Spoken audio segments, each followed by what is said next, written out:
marking an important anniversary, 75 years of diplomatic relationship with Indonesia and the United States, 75 years. I'm proud that the partnership between our countries is stronger than it's ever been, and today we're going to discuss how we continue to strengthen that partnership. Prabowo didatangi Direktur CIA. Sebelum bertemu Joe Biden, Direktur Central Intelligence Agency, CIA, William J. Burns mendatangi Presiden Prabowo Subianto di Wisma Indonesia, Washington DC, Amerika Serikat, pada Selasa 12 November waktu setempat. Berdasarkan keterangan pers yang diterima, Rabu 13 November, Burns datang dengan didampingi oleh Assistant Director 4M Henry Kim dan Chief of Station Jakarta Carlos. Pertemuan yang berlangsung di Wisma Indonesia itu pun dilakukan secara tertutup.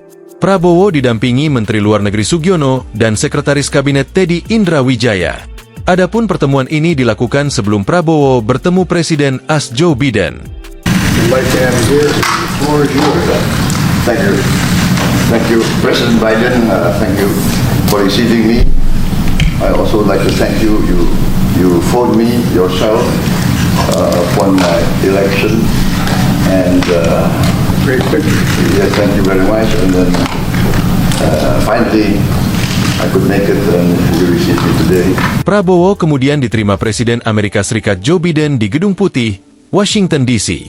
Dalam keterangan resmi yang dirilis oleh Biro Pers, Media, dan Informasi Sekretariat Presiden, Prabowo dan Biden membahas situasi global, salah satunya serangan Israel terhadap Palestina. President Biden, thank you very much for.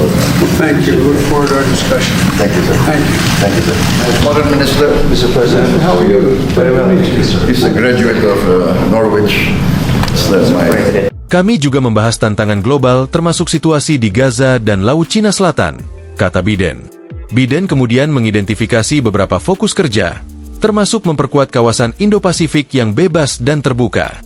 Download Tribun X sekarang, menghadirkan lokal menjadi Indonesia.